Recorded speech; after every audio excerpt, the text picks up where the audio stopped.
नमस्कार बच्चों, आप सभी का स्वागत है आपकी अपनी हिंदी कक्षा में। आज हम इस वीडियो में पढ़ेंगे द्वंद्व समास और बहुव्रीहि समास। इससे पहले वाले वीडियो में हमने पढ़ा कर्मधारय समास के बारे में और द्विगु समास के बारे में। तो चलिए हम इस वीडियो में पढ़ते हैं द्वंद्व समास के बारे में। द्वंद्व समास का शाब्दिक अर्थ होता है दो के मध्य संघर्ष, अर्थात द्वंद्व समास में दोनों पदों के मध्य संघर्ष होता है प्रधानता के लिए। इस समास में दोनों पदों में से किसी एक की निष्पक्ष प्रधानता सिद्ध नहीं की जा सकती है, अतः दोनों की ही प्रधानता स्वीकार कर ली जाती है।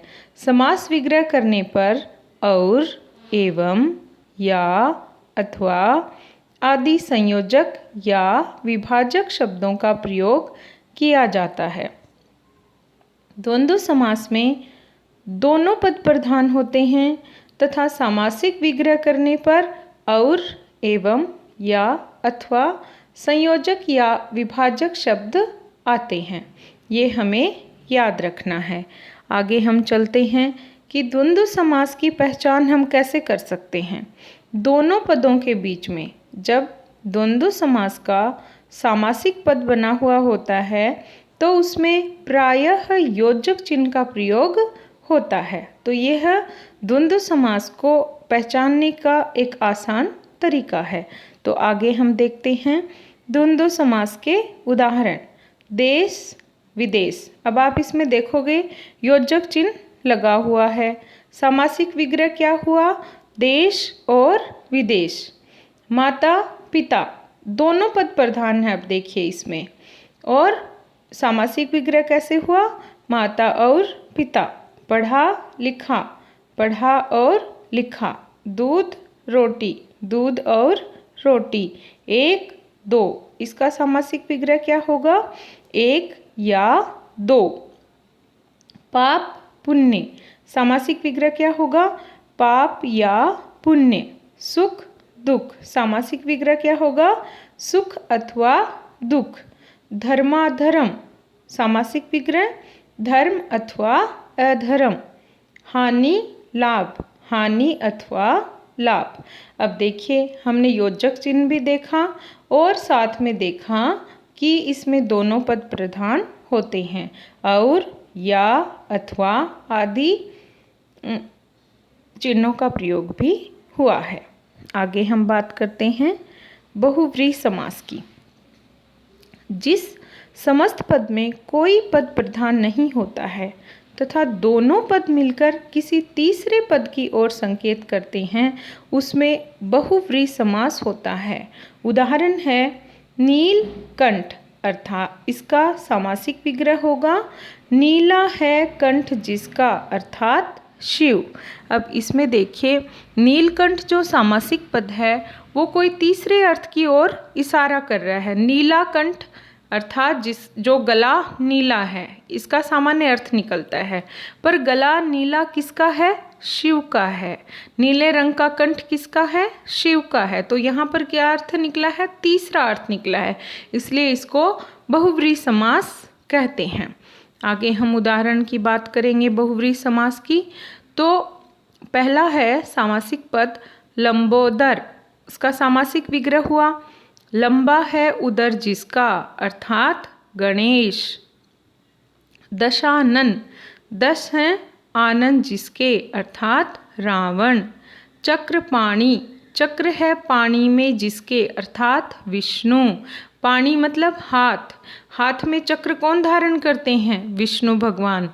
महावीर, कौन है? महान वीर है जो, अर्थात हनुमान। चतुर्भुज, चार हैं भुजाएं जिसकी, अर्थात विष्णु। प्रधानमंत्री, मंत्रियों में प्रधान है जो, कौन है वो? प्रधानमंत्री। गिरिधर, गिरि को धारण करने वाला, अर्थात कृष्ण।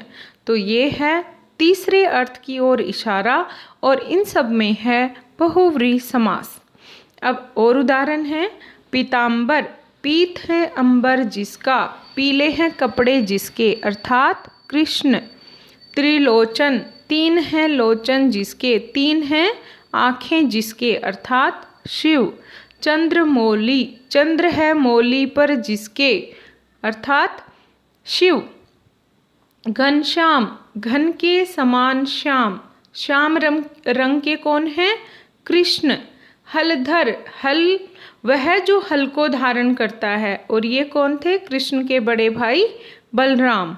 वीणा पाणी, वीणा है हाथ में जिसके अर्थात सरस्वती।